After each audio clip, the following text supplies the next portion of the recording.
ఈరోజు మనం చూస్తున్న బుక్ ఏంటంటే రూతు గ్రంథాన్ని మనం చూడబోతున్నాం. రూతు గ్రంథంలో 4 అధ్యాయాలు ఉన్నాయి, 84 వచనాలు ఉన్నాయి. ఇక్కడ నుండి మనం ఏం నేర్చుకోవాలి, మన జీవితాలకు ఏం అన్వయించుకోవాలి, మనం దేవుని కోసం మనం ఎలా జీవించాలి అనే విషయాల్ని మీతో పంచుకోవాలని నేను ఆశపడుతున్నాను. రూతు అనే మాటకు అర్థం ఏంటంటే స్నేహం. రూతు అనే మాటకు అర్థం ఏంటంటే ఫ్రెండ్షిప్. ఎంత అద్భుతమైన దేవుడు! అసలు ఈ బుక్కి రూత్ అనే టైటిల్ ఎందుకు ఇచ్చాడు? ఈ బుక్లో వేరు వేరే క్యారెక్టర్స్ ఉన్నాయి. ఈ బుక్లో వేరే వ్యక్తుల గురించి ఎక్కువగా మాట్లాడాడు, కానీ రూత్ని దేవుడు ఆనర్ చేశాడు. రూతు ఒక మోయాబీయురాలు, రూతు విగ్రహారాధికురాలు, రూతు అన్యురాలు, రూతుకి యెహోవా దేవుడు అంటే ఎవరో తెలియదు, రూతు దేవునికి దూరంగా ఉంది. ఇలాంటి రూతు ద్వారా దేవుడు కుటుంబాన్ని కట్టాడు, కుటుంబాన్ని నిలబెట్టాడు, కుటుంబంలో గొప్ప కార్యాలు చేశాడు. ఈ దినాల్లో కుటుంబాల్లో ఐక్యత లేదు, ఈ దినాల్లో కుటుంబాల్లో ఏక మనస్సు లేదు, ఈ దినాల్లో కుటుంబాల్లో ప్రేమ లేదు, ఈ దినాల్లో కుటుంబాల్లో ఫ్యామిలీయే కానీ ఎవరి స్వార్థం వాళ్ళు. ఈ రోజుల్లో కుటుంబాల్లో ఎవరి ఆలోచన వారు గెలవటానికి ప్రయత్నం చేస్తారు, ఎవరికి వారు పై చేయి సాధించడానికి చూస్తారు.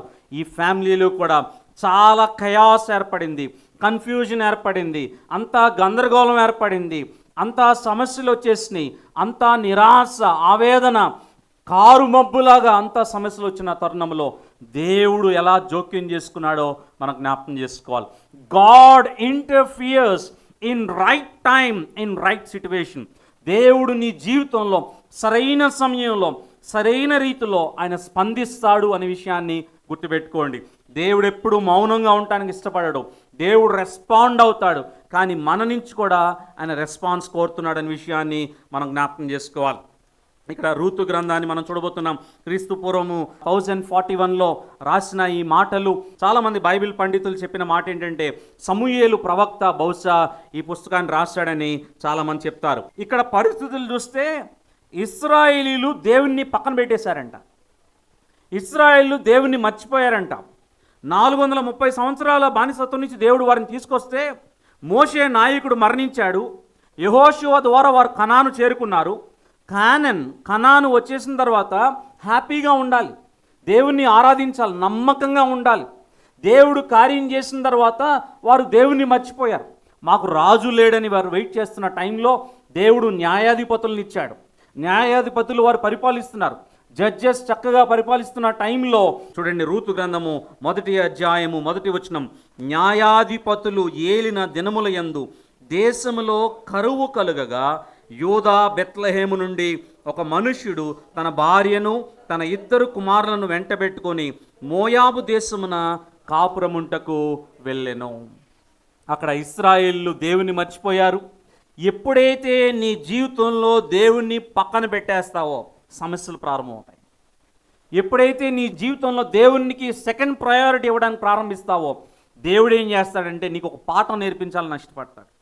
ఎప్పుడైతే దేవునికి నువ్వు దూరం జరుగుతావో, గ్యాప్ ఏర్పడుతుందో, రిలేషన్షిప్ ఉంది కానీ ఫెలోషిప్ సరిగ్గా ఉండదో, సంబంధం ఉంది కానీ సహవాసం సరిగ్గా లేకపోతే దేవుడు నీకు పాఠాలు నేర్పించి దగ్గరికి తీసుకురావడానికి ఇష్టపడతాడు. చూడండి వెనక్కి వెళ్ళండి, న్యాయాధిపతుల గ్రంథము 2వ అధ్యాయము 11వ వచనం.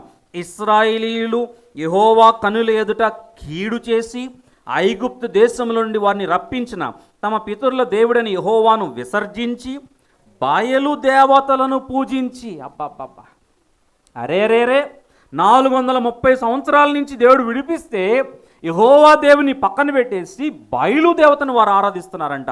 అంత మాత్రమే కాదు, 12వ వచనం. తమ చుట్టూ నుండి జనుల దేవతల్లో ఇతర దేవతలను అనుసరించి వాటికి నమస్కరించి యెహోవాకు కోపము పుట్టించది. దేవుడు ఊరికే సమస్యలు పంపించడం. కొన్నిసార్లు పరీక్ష కావచ్చు, కొన్నిసార్లు మన సొంత పాపమే కావచ్చు. పరిశీలించుకోండి, పరీక్షించుకోండి, సరి చేసుకోవడానికి ఇష్టపడండి. A true believer will be sensitive to God's voice. దేవుడు నిజంగా మాట్లాడితే కఠినంగా ఉండకుండా, ప్రభువా నాతో నువ్వు మాట్లాడుతున్నావు, నేను సరి చేసుకోవడానికి నేను ఇష్టపడుతున్నాను అని మన జీవితాలను దేవునికి సమర్పించుకోవాలి.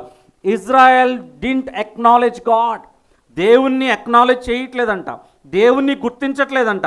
నువ్వు మాకు వద్దయ్యా, బయలే మాకు కావాలని చెప్పి బయలుని ఆరాధిస్తున్నారు. ఇంకోటి రెక్లెస్నెస్, ఇంకోటి ఇమ్మొరాలిటీ, ఇంకోటి ఐడోలేట్రీ, విగ్రహారాధన, విచ్చలవిడితనం, దేవుని లేనితనం, ఇలాంటి పరిస్థితుల్లో చాలా ఆశ్చర్యం ఏంటంటే అక్కడ కరువు వచ్చేసిందంట. యెహెజ్కేలు గ్రంథము 14వ అధ్యాయము 13వ వచనంలో దేవుడు వారికి తెలియజేశాడు ఒక మాట, నరపుత్రుడా, ఏ దేశమైతే విశ్వాసఘాతకమై నా దృష్టికి పాపం చేసినదో దానికి నేను విరోధినై ప్రాణాధారమగు ఆహారము లేకుండా చేసి కరువు పంపించి మనుష్యులను పశువులను నిర్మూలము చేయుదును. స్పష్టంగా దేవుడు చెప్పేశాడు. ఏమన్నాడంటే, ఏ దేశమైతే నా మాట వినదో ఆ దేశంలో నేను కరువు పంపిస్తాను, వారికి ఆహారం లేకుండా చేస్తాను, వారి దేశాన్ని నేను నాశనం చేస్తాను అని దేవుడు అక్కడ చెప్పిన మాట ఇక్కడ అక్షరాల నెరవేర్చబడింది. ఇక్కడ పిక్చర్లో మీరు చూస్తే బెత్లెహేం అంటే అది రొట్టెల గృహం. బెత్లెహేం అంటే హౌస్ ఆఫ్ బ్రెడ్. బెత్ అంటే హౌస్ ఆఫ్ బ్రెడ్.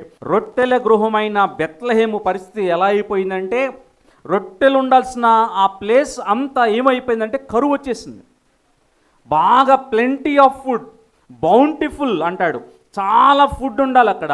అలాంటి ప్లేస్లో ఏమైందంటే విస్తారంగా కరువు వచ్చేసింది. ఇది బెత్లెహేం.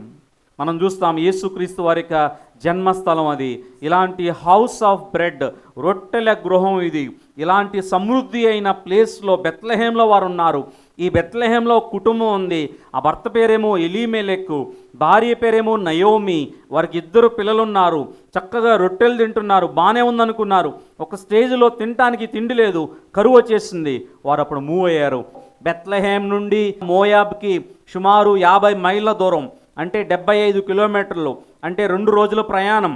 అక్కడి నుంచి ఈస్ట్ తూర్పు వైపు వారు బెత్లెహేం నుండి ప్రయాణం చేసి మృత సముద్రానికి యువతలో ఉన్న మోయాబు అనే ప్రాంతానికి వారు వచ్చేసారు.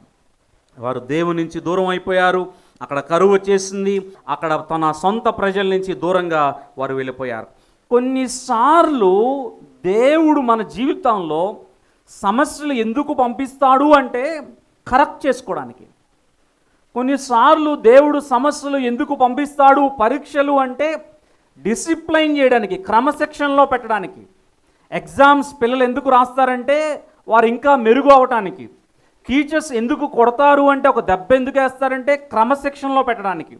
దేవుడు కూడా మన ఆత్మీయ జీవితంలో శ్రమలు, ఇబ్బందులు, కరువు లాంటి పరిస్థితులు ఎందుకు అలౌ చేస్తాడు అంటే ఆయన మనల్ని ఇంకా ప్రేమించి, ఆయన డిసిప్లైన్ చేయడానికి, క్రమశిక్షణలో పెట్టడానికి, కరెక్ట్ చేయడానికి మన జీవితాలని ఆయన కొన్నిసార్లు అనుమతిస్తాడు. ఇక్కడ కుటుంబం అంతా బయలుదేరారు చూడండి. అక్కడ ఒక పక్కన ఎలీమెలెకు, ఒక పక్కన నయోమి, 2 బిడ్డలు మహ్లోను, కిల్యోను. మహ్లోను అనే మాటకు అర్థం ఏంటంటే సిక్ ఆర్ వీక్. సిక్ అంటే జబ్బు. ఆ పేరుకి అర్థం, ఎవరైనా జబ్బు అనే పేరు పెట్టుకుంటారా? ఆ పేరు అర్థం ఏంటంటే హీబ్రూలో జబ్బు. రెండో వాడి పేరు కిల్యోను. కిల్యోను అనే మాటకు అర్థం ఏంటంటే టయర్డ్, అలసట.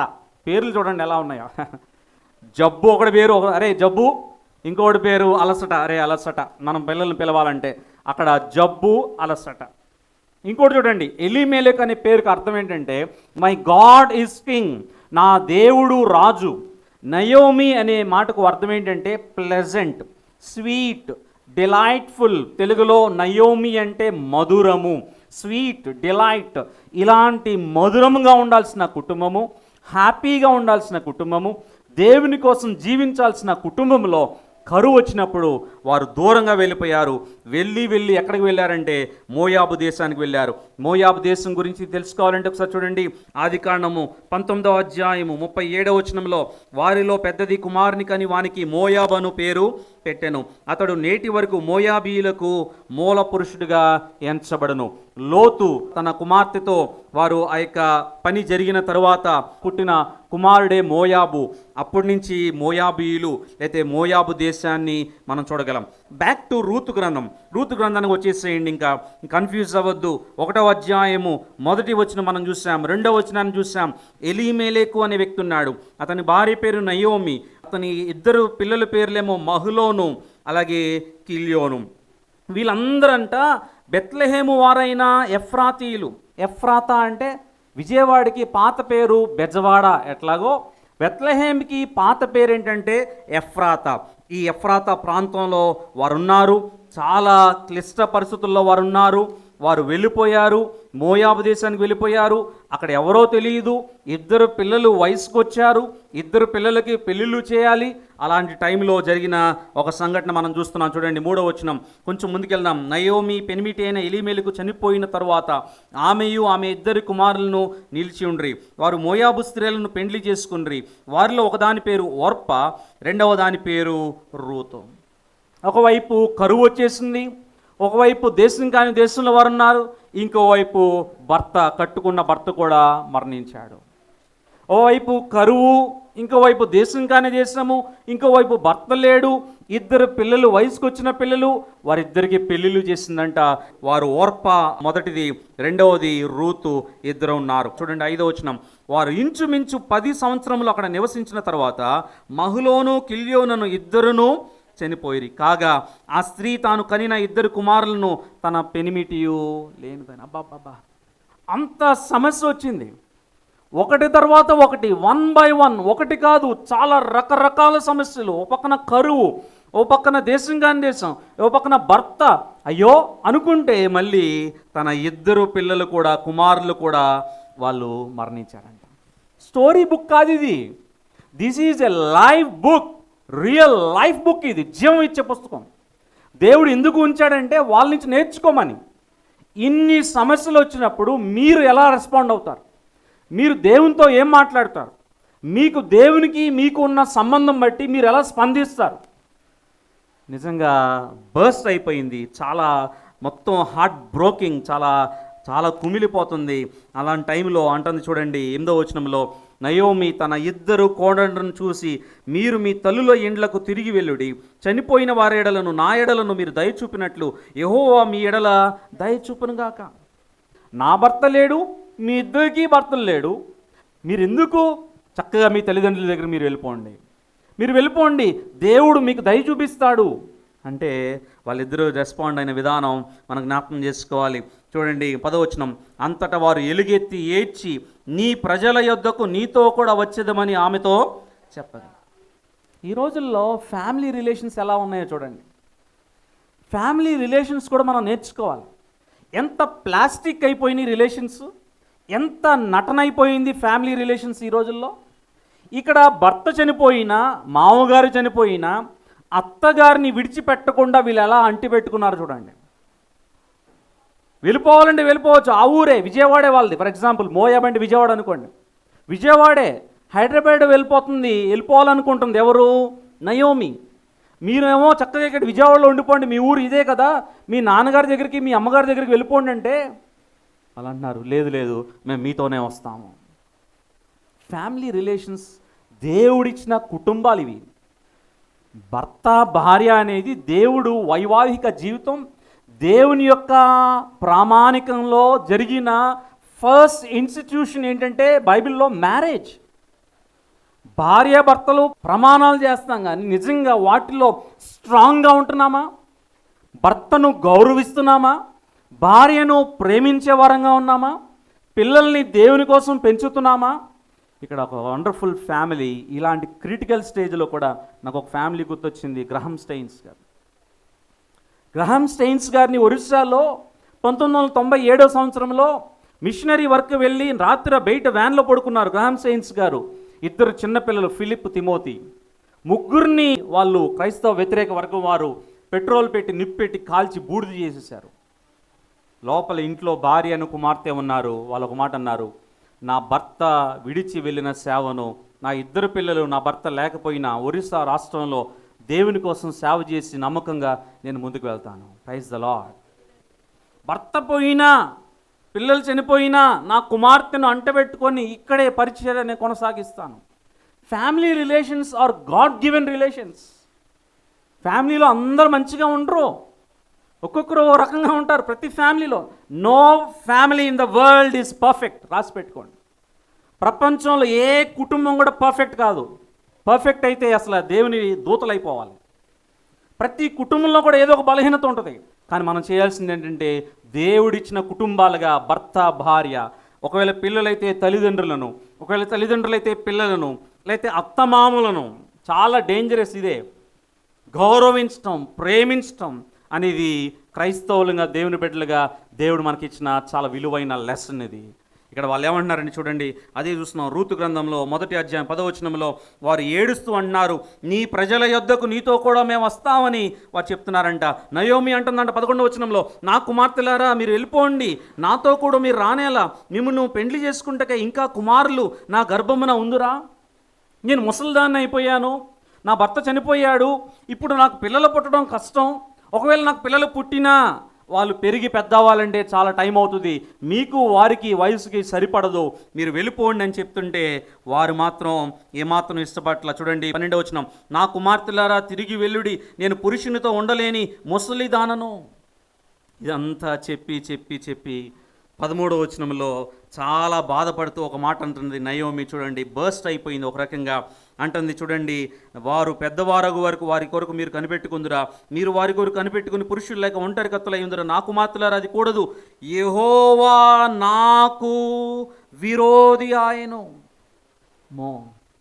The Lord has done against me, the Lord has gone against me. యెహోవా నాకు విరోధి ఆయను. దేవుడు నాకు శత్రువు అయిపోయాడు, నా భర్తను తీసేసుకున్నాడు, నా 2 పిల్లలు చనిపోయారు, కరువు వచ్చేసింది, దేశం కాని దేశంలో ఉన్నాను, జీవనాధారం లేదు, తినటానికి తిండి లేదు, అన్ని సమస్యలే. దేవుడు నాకు విరోధి ఆయన. చాలాసార్లు సమస్యలు వచ్చినప్పుడు వి బ్లేమ్ గాడ్. దేవుని తిడుతూ ఉంటాము, దేవుణ్ణి ప్రశ్నిస్తూ ఉంటాము, దేవుణ్ణి గాయపెడుతూ ఉంటాము. ఎందుకు ప్రభువా ఈ సమస్య పంపించావు? నువ్వు స్పందించవా? నువ్వు జోక్యం చేసుకోవా? ఇంత బాధలో ఉంటే నువ్వు ఆలోచించవా? నువ్వు పట్టించుకోవా? Where are you God? Why are you not responding? ఎందుకు నువ్వు స్పందించవు? యెహోవా నాకు విరోధి ఆయన. చాలాసార్లు మనం నయోమిని తప్పుపట్టడానికి రెడీగా ఉంటాం, కానీ నయోమి ప్లేస్లో ఉంటే 100 సార్లు ఈ మాట అంటాం మనం. భర్తను కోల్పోయి 2 పిల్లల్ని కోల్పోయి బాధలో ఉండి ఈ మాట అంటుంది, బర్స్ట్ అయిపోయింది.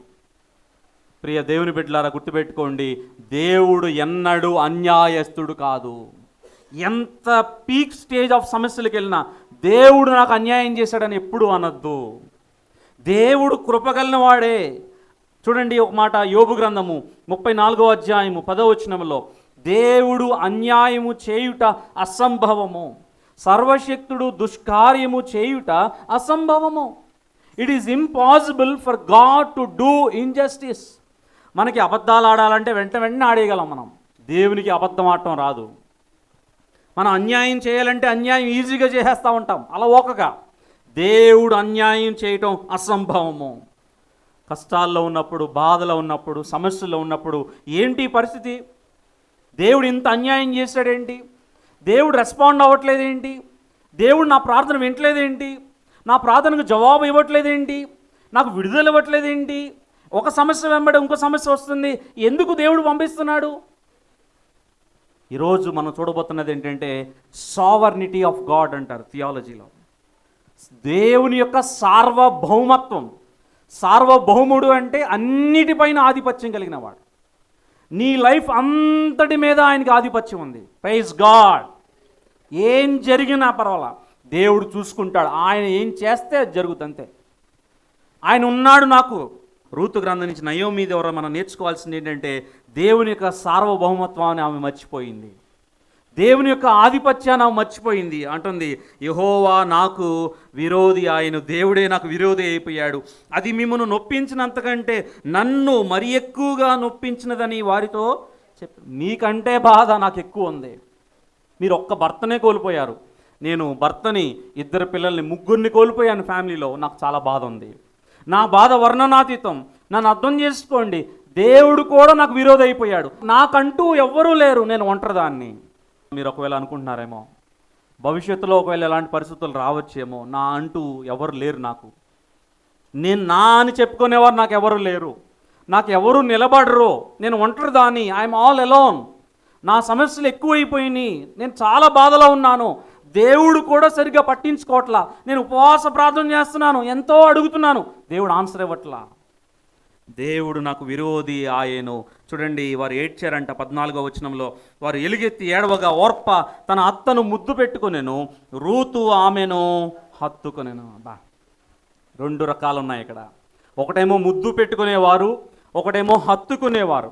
ఓర్ప ముద్దు పెట్టుకుంది, ముద్దు పెట్టుకొని అత్తను విడిచిపెట్టేసింది. అత్తగారే ఆప్షన్ ఇచ్చింది కదా, అమ్మా నువ్వు వెళ్ళిపో, నాతో రావద్దులే, నువ్వు వెళ్ళిపో, హ్యాపీగా ఇంకో పెళ్లి చేసుకో అని అత్తగారు పంపిస్తుంటే ఆమె వెళ్ళనంది. ఇప్పుడు ఏం చేసిందంటే చివరికి ముద్దు పెట్టుకొని అత్తగారిని విడిచిపెట్టేసింది. యూదా ఇస్కరియోతు చేసిన పని కూడా అదే. యేసుక్రీస్తు వారిని చెలికాడా, మై ఫ్రెండ్ అని చెప్పి ముద్దు పెట్టి యేసుక్రీస్తు వారిని 30 వెండి నాణాలకి అప్పగించేశాడు. ముద్దు పెట్టుకునేవారు ఈ లోకంలో చాలామంది ఉంటారు. మనకి చాలా చక్కటి మాటలు, నునుపైన మాటలు చెప్పేవాళ్ళు చాలామంది ఉంటారు. కానీ హత్తుకునేవాడు కేవలం దేవుడు మాత్రమే. Praise the lord. ఓర్ప ముద్దు పెట్టుకుంది, కానీ ఏం చేసిందంటే తర్వాత వచనాల్లో అత్తను విడిచిపెట్టి వెళ్ళిపోయింది. కానీ రూతు నుంచి మనం నేర్చుకోవాల్సింది ఏంటంటే అత్తను హత్తుకుంది. అత్తను విడిచిపెట్టడానికి ఇష్టపట్ల, అత్తగారి వెనకాలే ఉండటానికి ఇష్టపడింది. ఏ సమస్య అయినా పర్లేదు, నేను నీతోనే ఉంటాను అంది.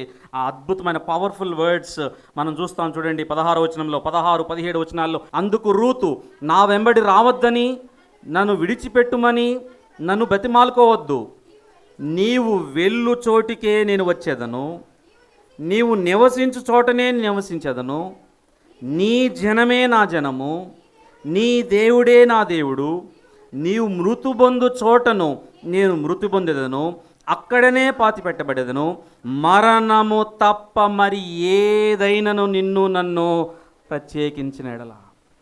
ఎంత గొప్ప కమిట్మెంట్ అండి. ఇంత సమస్యల్లో, ఇంత బాధల్లో చాలాసార్లు మన తల్లిదండ్రులను విడిచిపెట్టేస్తాం, సొంత వారిని విడిచిపెట్టేస్తాం, అత్తమామలను విడిచిపెట్టేస్తాం. ఎంత బంధము దేవుని బిడ్డలకు ఉండాల్సిన లక్షణం ఇది. లోకస్తులకి మనకి తేడా లేకపోతే ఎట్లా? ఓకే, అత్తగారు ఒకవేళ గయ్యాలే కావచ్చు, ఒకవేళ అత్తగారు గడుసరే కావచ్చు, స్టిల్ దేవుని ప్రేమను బట్టి మనం గౌరవించాలి, ఆమె మాట వినటానికి ఇష్టపడాలి, లోబడాలి. పెద్దవారు వయసులో ఇక్కడ అదే చేసింది, అంటుంది పర్వాలేదు, నేను మాత్రం ఎట్టి పరిస్థితుల్లో, నా దేశం ఇదే, నా దేశాన్ని విడిచి నీ దేశానికి నేను వస్తాను, నీ జనమే నా జనము, నీ దేవుడే నా దేవుడు. వాళ్ళ దేవుడు ఎవరో తెలుసా? కెమోష్. కెమోష్ అంటే చైల్డ్ సాక్రిఫైస్, చిన్నపిల్లల్ని బలులుగా ఇచ్చే దేవుడు. ఆ దేవుడికి వారి పిల్లల్ని బలిగా ఇచ్చేయాలంతే, స్పాట్లో పిల్లల్ని తీసుకెళ్ళి నరికేసి ఇచ్చేయడమే కెమోష్ అనే దేవతకి.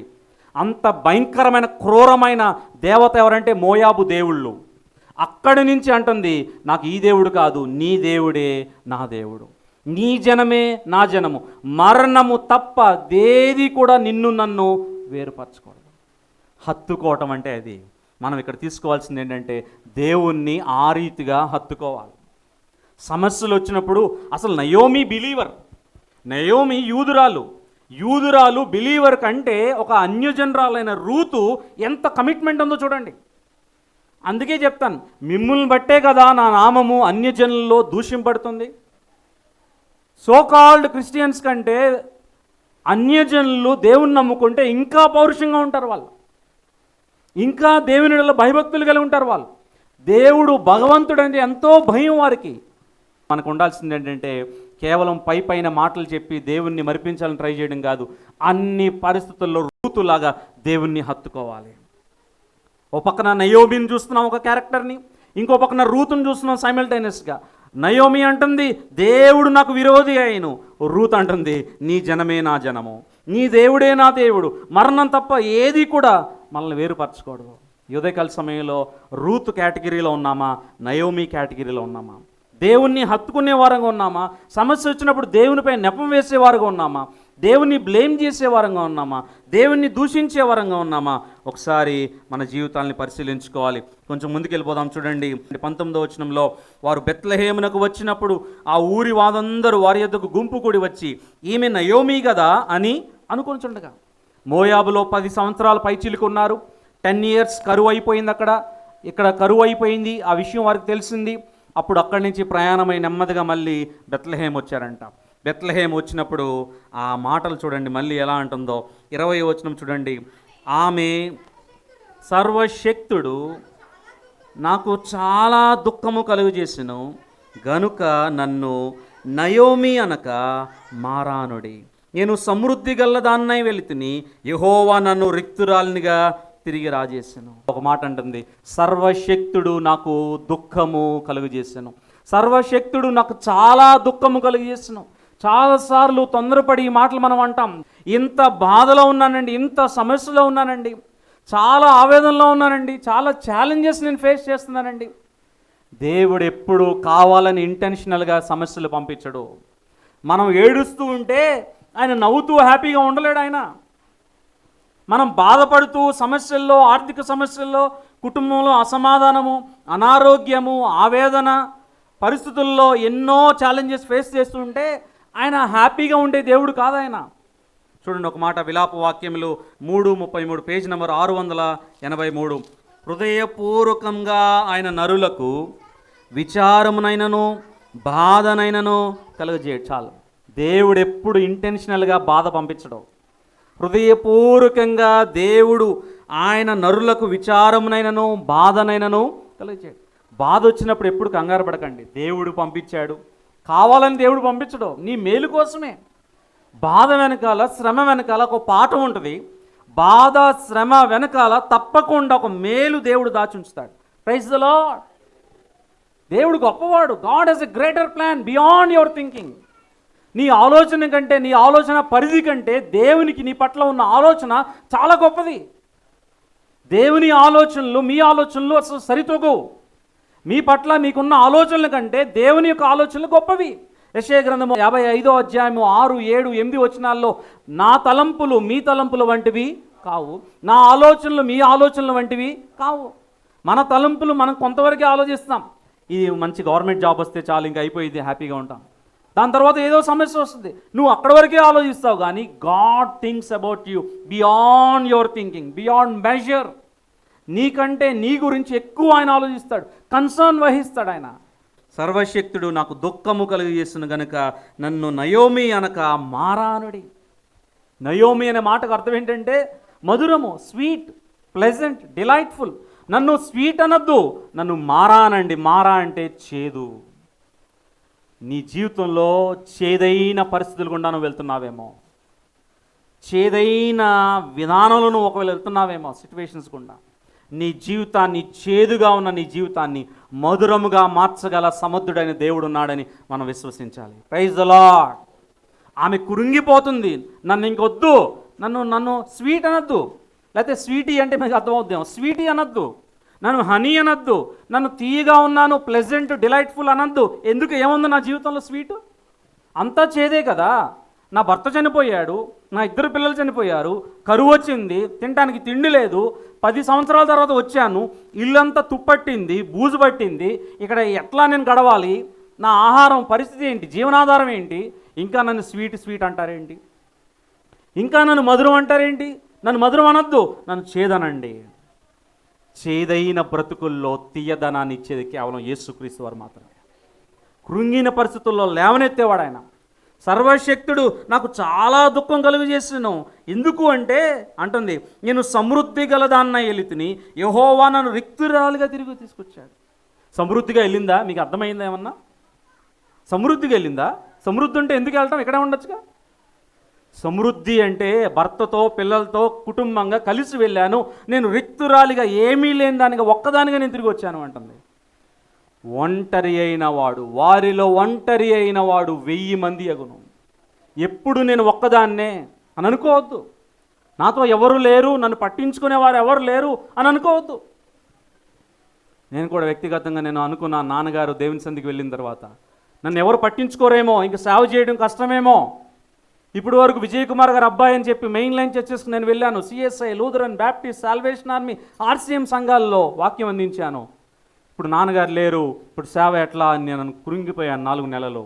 దేవుడు నాతో మాట్లాడాడు, భయపడకము, నేను నీ దేవుడిని అయి ఉన్నాను. Praise the lord. రూతును బలపరిచిన దేవుడు, నయోమితో మాట్లాడుతూ వస్తున్న దేవుడు నీతో కూడా మాట్లాడుతున్నాడు. God is sovereign. ఆయనకి నీ జీవితాన్ని అప్పగించండి, ఆయన చూసుకుంటాడంతే. అంటుంది, నేను సమృద్ధిగా నేను వెళ్ళాను, రిక్తురాలుగా నేను తిరిగి వచ్చేసాను, ఇంకా నన్ను నయోమి అని పిలువనేలా, యెహోవా నా మీద విరుద్ధముగా సాక్ష్యము పలికెను, సర్వశక్తుడు నన్ను బాధపరచెను. ఎప్పుడు కూడా దేవుని ఇలా అనొద్దు, ప్రభువా నాకు అన్ని సమస్యలే పంపిస్తావా, అన్నీ నాకు బాధలేనా, సంతోషం నా జీవితంలో ఉండదా, ఎప్పుడు నాకు ఈ పరిస్థితేనా, ఎట్లా దీని నుంచి నేను గట్టెక్కుతాను. Never question God. A true believer will be submissive. దేవునికి అప్పగించుకోండి. ప్రభువా ఎన్ని తలచినా ఏది జరిగినా అది జరిగేది మాత్రం నీ యొక్క చిత్తమే. What ever it might B, lord do your will. అందుకే యేసుక్రీస్తు వారి చివరిలో కూడా ఆయన చెమట రక్త బిందువుల వల్ల అయిను అనే మాట చూస్తాం. అక్కడ కూడా అంటాడు, తండ్రి సాధ్యమైతే ఈ గిన్నెను నా యుద్ధ నుండి అయినను నా ఇష్ట ప్రకారము కాదు నీ చిత్త ప్రకారమే.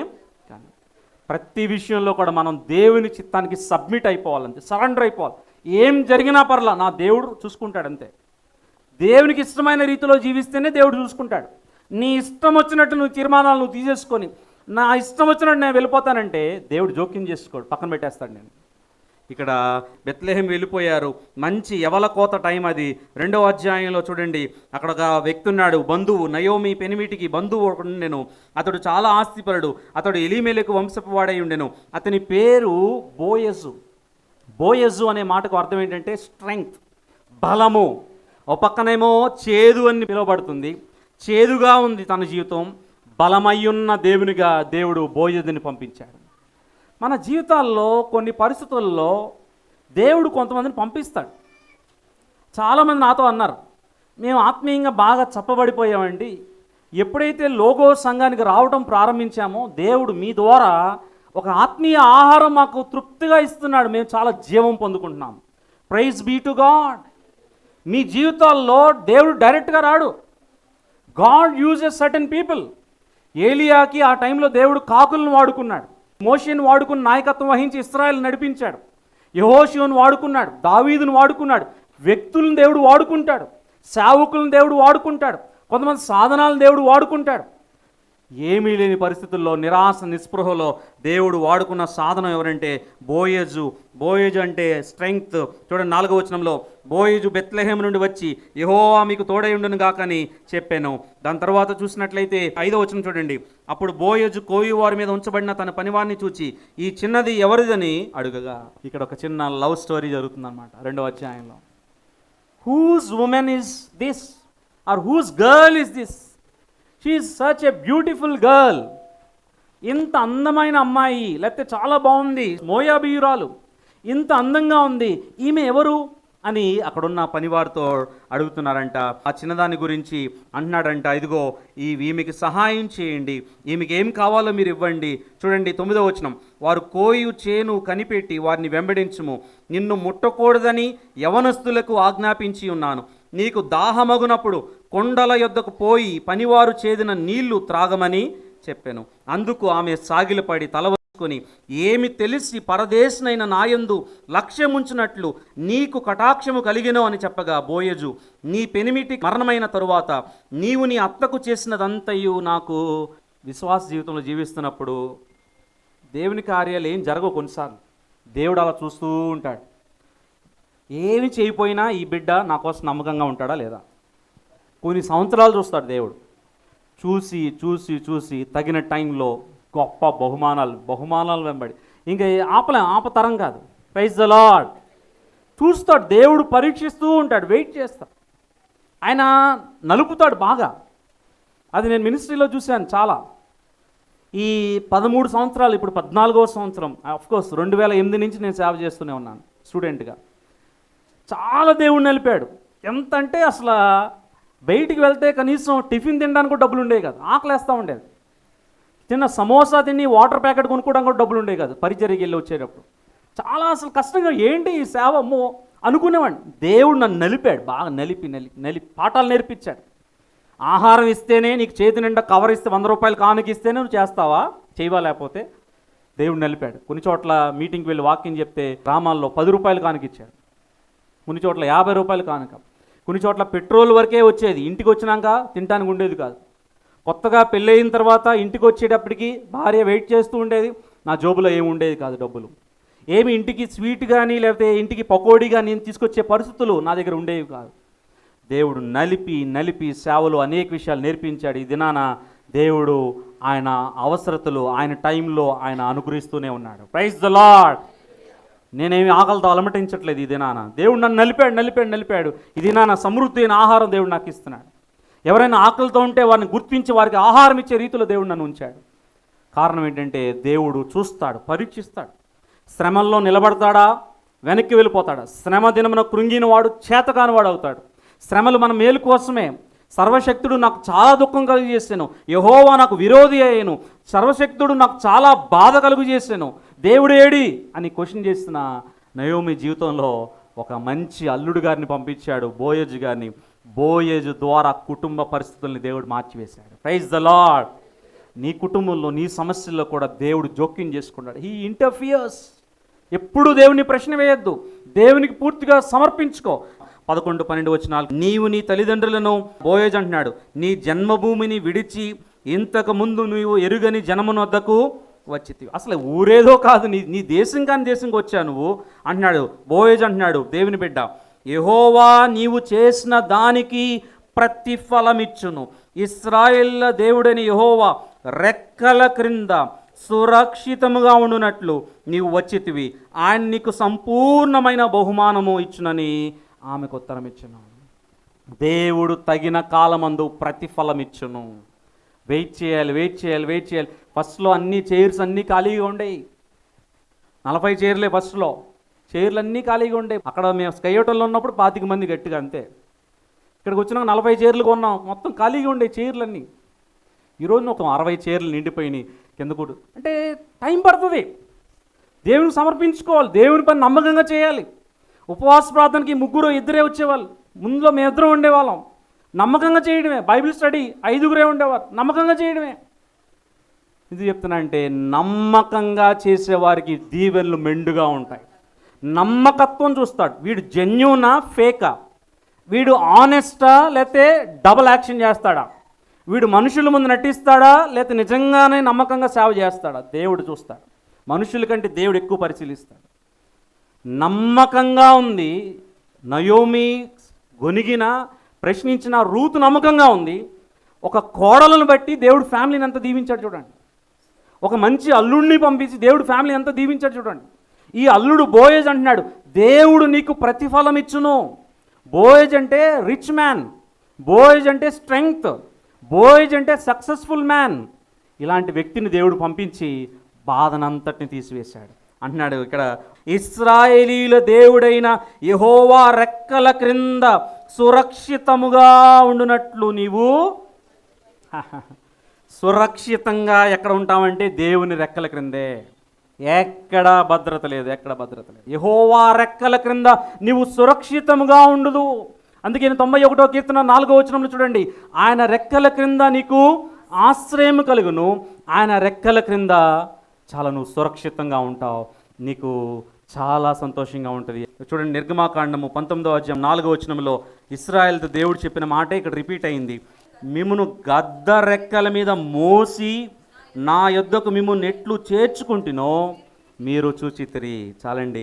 అలాగే మనం చూసినట్లయితే కీర్తనలు 17వ అధ్యాయము 9వ వచనంలో, కనుపాపను కాపాడుకున్నట్లు నన్ను కాపాడము.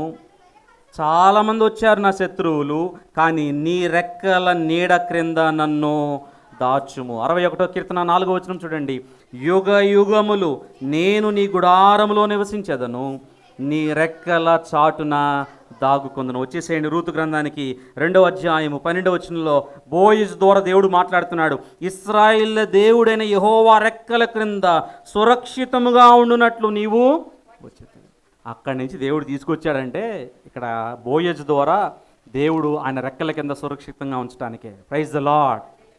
శ్రమల గుండా దేవుడిని నడిపిస్తున్నాడు అంటే కనాను చేరుకోవడానికే, సమస్యల నుంచి విడిపించడానికే. నువ్వు నిలబడతావా లేదా అని దేవుడు చూస్తున్నాడు. టైం తీసుకుంటాడు దేవుడు, వెంటనే చేయడు కొన్ని అని కార్యాలు ఆలస్యమైనప్పటికీ under his wings you will find refuge.